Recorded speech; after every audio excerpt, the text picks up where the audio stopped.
Hi everyone, thanks for joining me. This is the In Deep on the Delta weekly report for, I believe it's July 11th. Yep, July 11th. We've had some hot weather come in, and you know what? Last week on the leading edge of that hot wave, it really turned the fishing on. As we got that 110-degree temperature, I think the fishing probably took a little dive. I know a lot of people, not as many people, were out fishing in that hot weather. But as of about Tuesday this week, today I'm doing my report on Wednesday. Fishing was good this morning. It was good yesterday, and I think it's on an upswing. So as long as we have that mid-90s, maybe to 100-degree temperature, as long as it doesn't get into 105, 110-degree stuff, we should be very good for next week.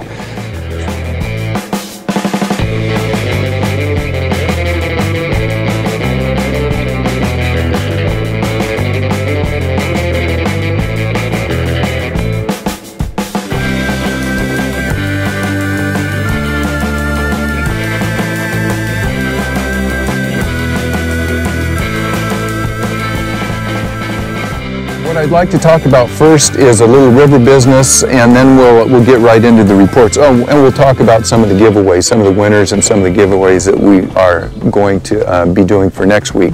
That's the 10,000 subscriber giveaway. Now, I finally sat down on the computer and I took my test for my boater's registration card. I've got that taken care of, and I've done a little research on it. I'm over 65, so I don't know, 65 or so, you have to have that by 2025. Everyone has to have this registration card by 2025, and if you're not over 65, you probably need it now.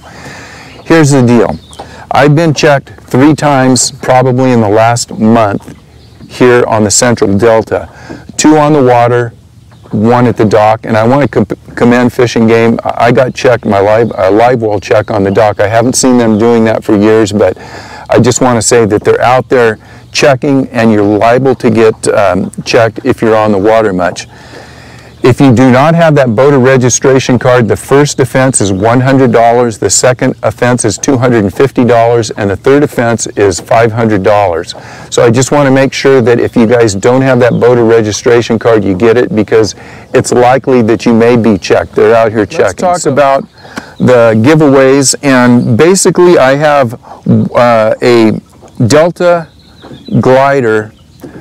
We'll call it a glider. I call it a wood bomber, but it's from Delta Glider. Sal from Delta Glider sent me several of these nice striper baits, and I have one of them that's not accounted for, and I have a new winner. I'm going to draw a new name for a Delta Glider's wood chopper striper bait. Big Bass King, you are the winner. So Big Bass King, I have a Delta Glider's very nice custom-made bait. That's for Big Bass King.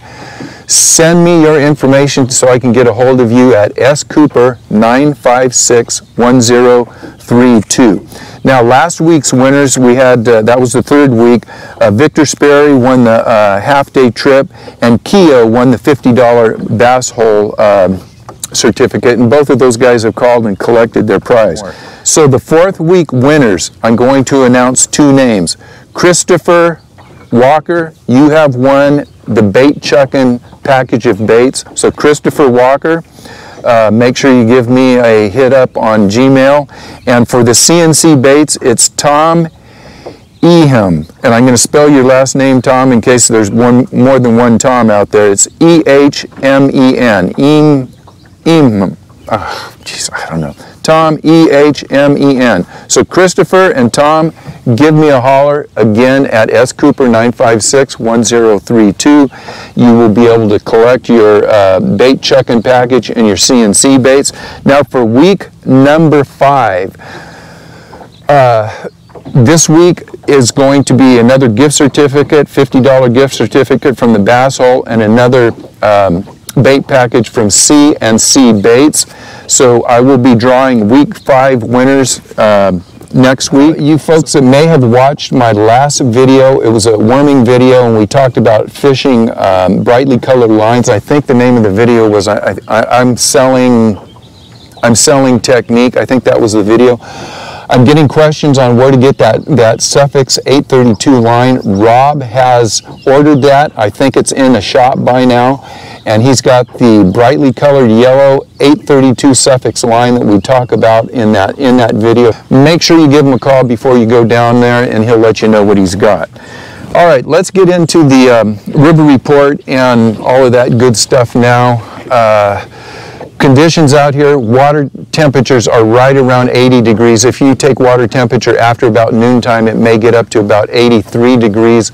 Visibility is fantastic. We're talking 3 to 6 feet. It's all that nice colored water. It's not a chocolate brown. I think after the last weekend when we had the boat traffic, it browned up in some areas. We had a lot of wave wash and stuff, but right now everything is looking good and the fish are cooperating. The stripers have taken a dip. I didn't get any pictures, I think, this week of stripers. If I did, maybe I got 1 or 2.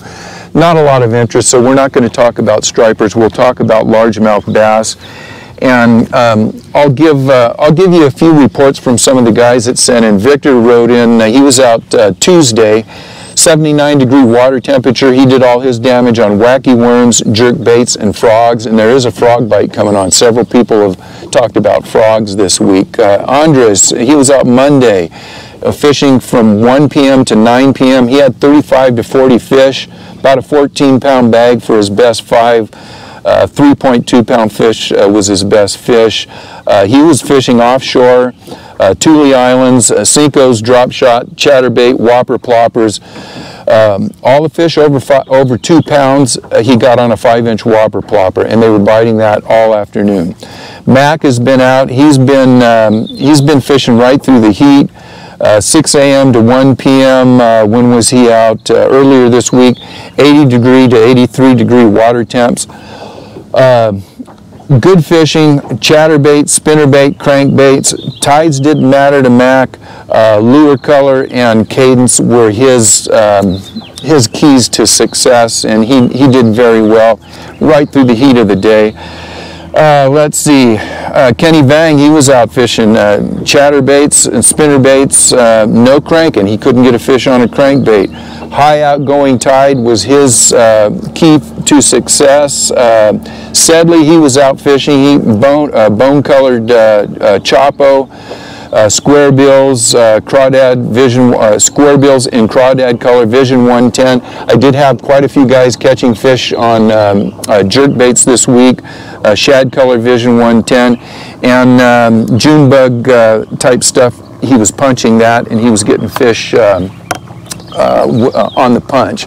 So the frog bite and the punch bite is coming on with this sun.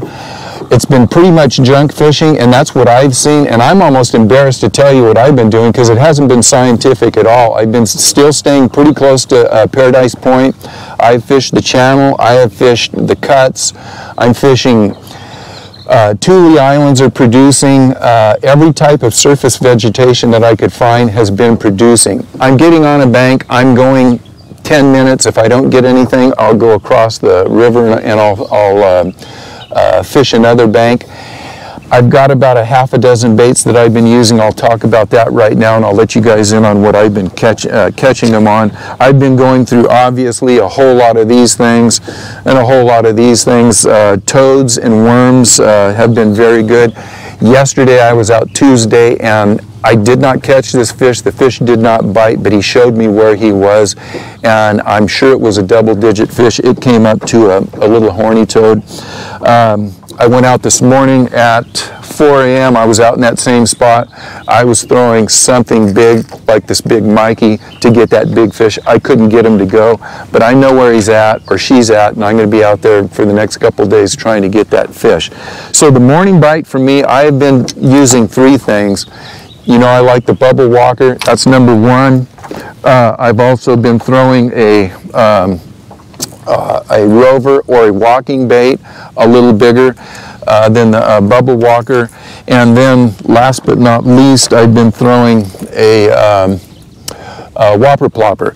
So with those 3 baits, I can cover everything I need for that morning bite, and the morning bite has been good. We've been getting a lot of those 2 to 3.5 pound fish, good numbers, and really a good average size. If I got no wind, I start off with the bubble walker. If I've got a little bit of breeze, I'll throw that whopper plopper, and then I'll throw the walking baits. If there's a little bit of breeze and I'm trying to get a bigger fish, I've also been throwing a Mikey with, I had one big roll on that the other day. Just hasn't been working for me. My buddy Chris got a 5 today on a small Mikey Junior, small wake bait. So, you know, if you're going to throw wake baits and you don't want to really just bear down on them, throw a smaller wake bait under 4 inches. I like throwing these bigger ones because I'm looking for a bigger fish. The other thing I have been really concentrating on is my little underspin with a horny toad, and I've been using either white or this pearl color. Both of these are really producing very well. I have caught fish on crawdad color crankbaits. I have not thrown any jerk baits. Worms are working really well. I've also been throwing a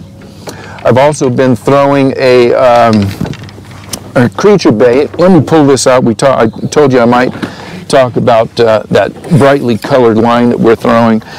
That's the Suffix 832, and I am using that on this creature bait here. And well, shoot, I can't even think of what the heck that is. Gosh darn it, I can't even think. You guys know what this is. I wish I had my wits about me, but that's been picking up fish. Also, I have been getting bit on a frog every now and then, but the frog that I have been throwing is this Demiki air frog in white, and that's been getting me some pretty good bites. Not very consistent, but I'm getting the fish that are coming up over the mats are bigger fish, and that's what everybody's been saying. If they're throwing frogs, they're probably getting a little better class of fish. The fish in the morning for me, especially this morning, they were in probably a foot of water, and they were all not around tulies, they were all around primrose. So I had found a couple places that had this primrose, and it only had maybe a foot or a foot and a half of water. High tide this morning, so I was able to get in and fish that, and there's just a lot of nice quality fish. Other than that, the crankbait I had in here, I've got a flat side here.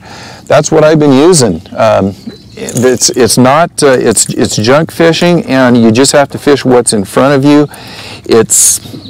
It's not scientific. Everybody's talking about forward-facing sonar. I don't think I've turned on my electronics in the last week. I'm just running down the bank and fishing what's in front of me.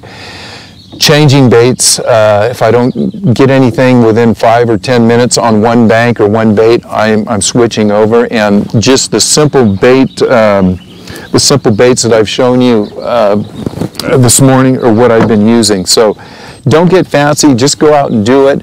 If you get out there early, the fish aren't biting before the sun comes up, so you want to get out early, but you don't have to get out there at 4 o'clock in the morning. Get out there around 5 and you'll catch some fish. The evening bite has been good, but there have been mosquitoes out there. I was out Tuesday. I wanted to do an all-nighter, and I couldn't take it. I had to leave by 11 o'clock. The fishing was terrible for me. A couple other friends were out fishing in the evening, and the evening bite after dark just hasn't been that great, so I would not suggest putting your eggs in that basket just yet. I don't know why it hasn't materialized, but the night bite is just not doing it for anybody that I know that's been out there.